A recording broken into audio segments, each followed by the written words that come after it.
Hey, good morning, guys. It's Sunday morning. So tomorrow I go back to work to my regular job. So I've been off for a couple weeks on vacation. I'm looking forward to get back at it. But I'm going to be honest, the time off of my regular job was a lot of fun. It gave me a lot of time to concentrate on my reselling stuff. Learned a lot of stuff while I was off. So I'm still ready to kind of keep the grind going with this, but I'm also ready to get back to my regular job. So, like I said, Sunday morning, I'm going to pull some orders. Only had a couple things I sold last night. Sundays are normally kind of slow for me, and they pick up during the week a little bit. Oh, you see that? Oh.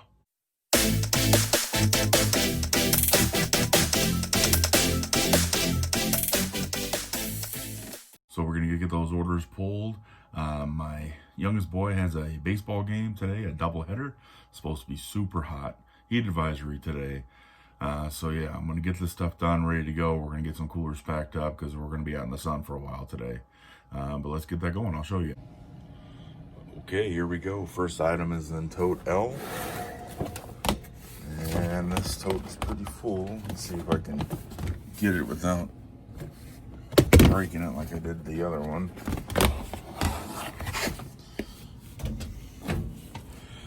It is one of these. Find the right one.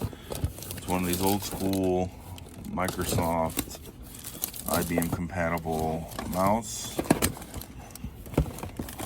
There it is. This guy right here. Sold this for, I bought it for $1 at Goodwill. Sold it for $10 plus shipping. And the second item was one of these lots that I put up with all my Coca-Cola stuff. If you would have asked me which lot would have sold first, I would have told you something different than what sold first. So, it wasn't this one. Let's see here. It was, had just like miscellaneous stuff in it, like a necklace. Oh my gosh, I'll have to edit this down a little bit. There you go. This one here.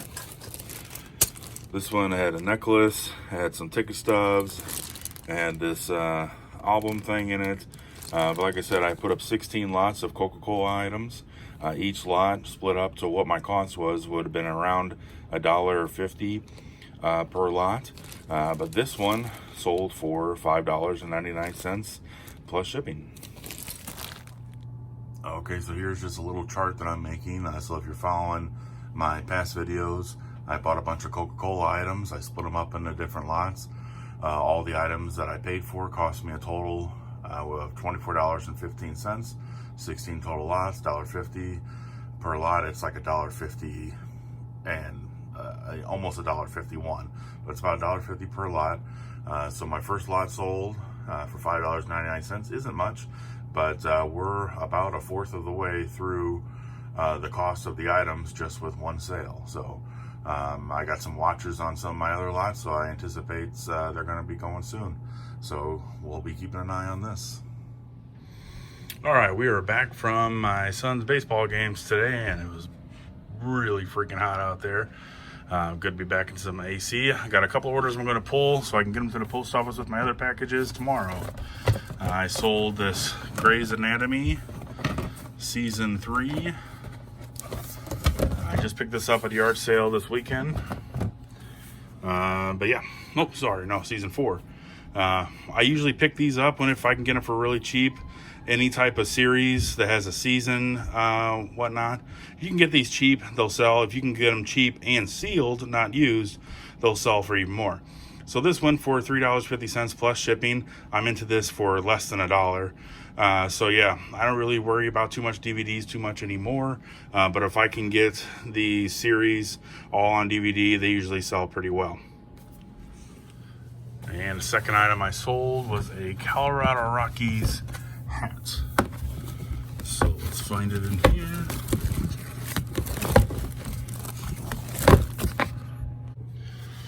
And through the wonders of video editing, I have it already. So yeah, this Colorado Rockies hat is actually brand new. I'm into this hat for $2. I got it at Goodwill. Really nice hat. and it sold for $10.49 plus shipping. All right, so it's Monday afternoon. I just got back from work, the full-time job. So yeah, I had to go back today after being off for 2 weeks. Actually, it was a pretty good day. Stress-free for the most part, so gotta love that when you're gone for 2 weeks and you come back and everything's running okay. So good to see that. So we're gonna pull a few more orders that I sold yesterday, get those packaged up. I sold 2 more records. I'm gonna do a quick video, show how I package records, and then we'll wrap this one up. All right, first item going out. There's a couple more of these records, like I mentioned.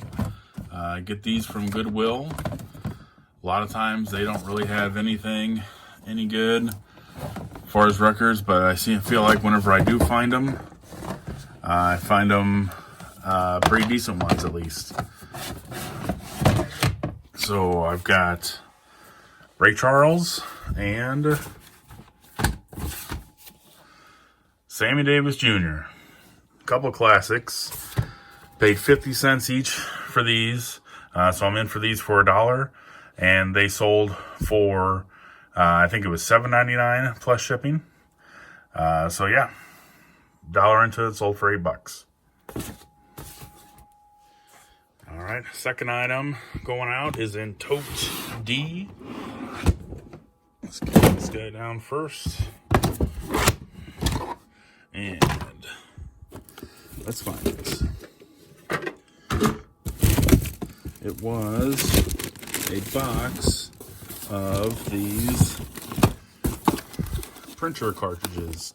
I taped it shut so none of them would fall out, but it was about 12 or 13 unopened. Well, one was open, but 12 of them were not open. Printer cartridges. I got this from a yard sale. The lady had it listed for the 50 cents for the entire box.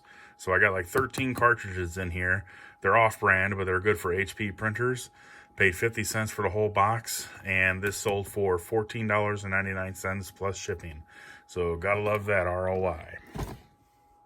Okay, so packing records. Packing records, you know, it's probably not one of my favorite things to do.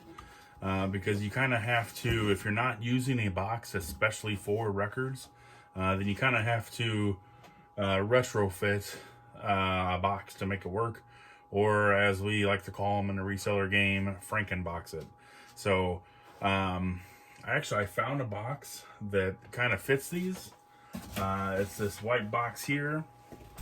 It was from Zappos.com, and it fits these records pretty well. So what I'm going to do is I'm going to keep this box like it is, and I'm going to resize it, and I'll show you how we're going to resize it. So I have a tool for that. So we're going to resize this box, but before I do that, I'm going to wrap these in bubble wrap real quick, and then I'll show you how I'm going to resize it. So when we bubble wrap these, first thing before I'm going to do that, I'm going to put a spacer between the records. So I'm going to use this piece of cardboard that I saved from different boxes that I've had to cut down. So we're going to put a piece of cardboard in between those. So now you're probably asking, Joe, why do you put a piece of cardboard between the records? Why are we doing that? To answer that question is simple. I saw a guy do it on YouTube. Okay? So this guy that did it on YouTube, he says you put a piece or something like that in between records, or from hitting the top, and it helps them from sliding around, keeps them from bending, something like that. I don't know if it's true, but that's the way I do it. Ever since I've done it, I've never had any issues or any complaints from anybody I've ever sold a record to. So we're going to wrap this in bubble wrap, and then I'll get back with you. I have my records bubble wrapped. They're safely and secure here. I'm going to put them inside this box, just like so. And now we're going to resize this box. So to resize it, you could use any type of tool or knife maybe to score it, but I have one of the best knives in the reseller game business here. There it is. You see that? You recognize that logo right there? That's Mr. Lonnie's knife from Shed Flips. He sells these guys. I use it all the time. I mean, yeah, it's just a razor blade and whatnot, but what's nice about this is that it has a resizer on the other end. So I use this to score the box, and then is able to create the bin, the new bin that you're going to make for it. So let me just show you how it's done. So we're going to cut around here. I'm going to gauge to see like how tall I want this. So I'm going to say right about there. It doesn't have to be perfect, and it's kind of hard to keep a straight line, but we're just going to score the box just like that. So I'm going to do it across like this.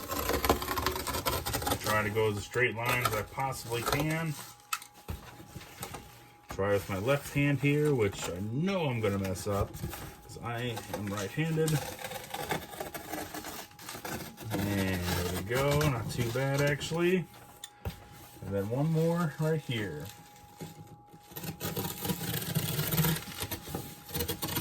Alright, so now next process, once we're done with that, we'll flip it around, get your knife out, and wherever these two lines meet, I'm going to cut up. Just like that. Just like that.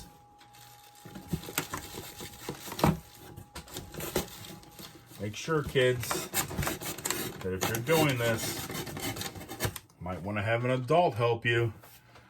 The number one rule is to never, ever cut towards yourself. So this part of the box right here is kind of ripped. I'm going to put a piece of tape down the bottom here. It came apart. So we should be good to go with that. And then we'll score up from here. Just like that. All right, so from this point, we are going to fold the box from our new cut. Just like that. Oops, I forgot this one first. Just like this. Just like that. And this one's next. Boom. That is it. So now I'm going to tape all this up. And actually, before I do that, oh, it's kind of shaky. Before I do that, I'm probably going to get rid of some of this cardboard to make these a little bit flat. And then we'll be good to go. All right, so we got this all taped up. Flat here. It's a little bit more flat since I cut out some of that extra cardboard. I like to use this eBay tape here that you can't see through on some of the ends. Just to make sure it's secure and there's nothing can get inside there. Most of the times when you resize a box and you cut it down, it doesn't really end up looking that pretty. And, you know, I mean, you're retrofitting the box to make it fit your product that you're selling. So sometimes they turn out looking pretty, sometimes they don't look so pretty. This one doesn't look so pretty. So I think it's okay. If it was really bad, sometimes I'll put it into like a big poly bag and then we'll just put it in there so it kind of hides the way it looks. But I think this is fine the way it is. I'm going to slap my label on there and we will be good to go. All right, as always, thanks for coming by. I appreciate it. Please like and subscribe, and I'll catch you guys next time.